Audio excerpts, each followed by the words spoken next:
શ્રીજી મહારાજ ઘનશ્યામ મહારાજ કે સહજાનંદ સ્વામી જ્યારે પૃથ્વી પર હયાત હતા સ્વામિનારાયણ ભગવાન ત્યારની વાત છે. કુરુક્ષેત્ર પાસેના વિસ્તારમાંથી 5-6 ખાખી વૈરાગી બાવો એને ખબર પડી કે આવી રીતે ગુજરાતમાં સ્વામિનારાયણના નામે ભગવાન પ્રસિદ્ધ થયા છે અને ત્યાં લોકો એની પૂજા અને એને ભગવાનની જેમ ઉપાસે છે. એટલે આ ખાખી વૈરાગી બાવાને થયા એ પાછા નરસિંહ ભગવાનના ઉપાસક હતા. એટલે એને એમ થયું ચાલો ત્યાં જઈએ અને જાણીએ. આમ તો જો કે દ્વેષ ભાવથી એટલે ખાર રાખીને જ આવ્યા હતા. એટલે આવીને પછી ફરતા ફરતા એ સમયમાં તો વાર લાગે એટલે પહોંચી તો ગયા ગઢડા. ત્યાં મહારાજ બિરાજતા હતા. કદાચ જગ્યામાં કાંઈ ફેરફાર હોઈ શકે પણ વાત સાચી છે. એટલે ત્યાં આવીને પછી ત્યાં સદાવ્રત ચાલતું હતું. સદાવ્રતમાં હવે બધાને લોટ ને દાળ ને એવું બધું આપે. એટલે આ ખાખી વૈરાગી બાવા આવ્યા ને તો એને કીધું, એને આવી રીતે આપ્યું તો એ કે ના, મારે આવું નથી જોતું, કે હમકો પક્કા સીધા ચાહીએ, કે પાક્કો સીધો આપો. પાક્કો સીધો મતલબ જેનાથી પાકી શું કહેવાય મિષ્ટાનવાળું બને ને એ પાક્કો સીધો ગણાય. દાખલા તરીકે ઘી ગોળ ને લાડવા ને એવું બધું અને બાકી બધું બની શકે એ પાક્કો સીધો કહેવાય. આ દેશી ભાષામાં તમને કહી દઉં.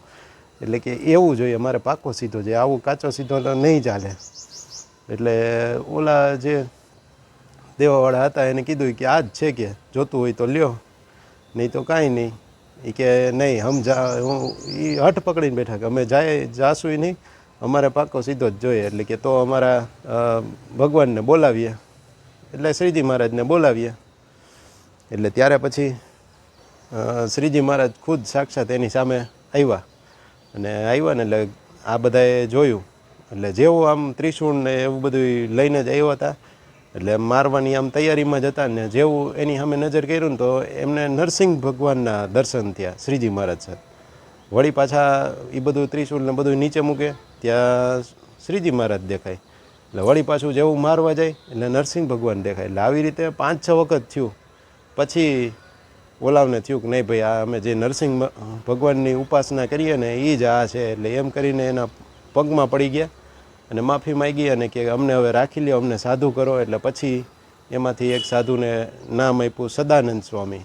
હવે એ સદાનંદ સ્વામીનો એક પ્રસંગ શ્રીજી મહારાજના વખતમાં. શ્રીજી મહારાજ તો બધાને સમાધિ કરતા, ઘણા માનતા, ઘણા આ વસ્તુને ન માનતા. એ ઠીક છે, જેની માન્યતા. એટલે શ્રીજી મહારાજના પ્રતાપથી બીજા બધા પશુ પક્ષીઓને એને સમાધિ થતી. પણ હવે સદાનંદ સ્વામીને લક્ષ્મીવાડીમાં રખોપું કરવા મોકલતા. ત્યાં વાડ વાવ્યો હતો એટલે એ કે હવે તમે ત્યાં જાઓ અને વાડીનું રખોપું કરો. ત્યાં શિયાળ ને એવું બધું બહુ આવતું ને વાડ વાવ્યો હતો એટલે વાડ ખાઈ જતા. એટલે સદાનંદ સ્વામી તો જાય અને સમાધિથી આમ એવી રીતે લાઈન ધ્યાન પોઈ કે હું રખોપું કરું તો ધ્યાન ક્યારે કરું ને પ્રભુનું ભજન ને એ બધું ક્યારે કરવું, પ્રભુમાં મન ક્યારે લગાડવું.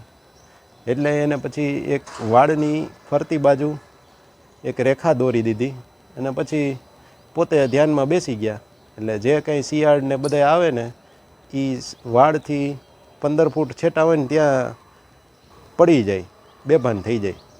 અને સવાર પડે એટલે પછી સદાનંદ સ્વામીને ઈચ્છા થાય એટલે હવે એ પાછા હોય એમને પાછા જેમ શ્રીજી મહારાજે સમાધિ કરાવતા ને પાછા મૂળ સ્વરૂપમાં આવી જાય, એમ મૂળ સ્વરૂપમાં આવી રીતે રખોપું કરતા.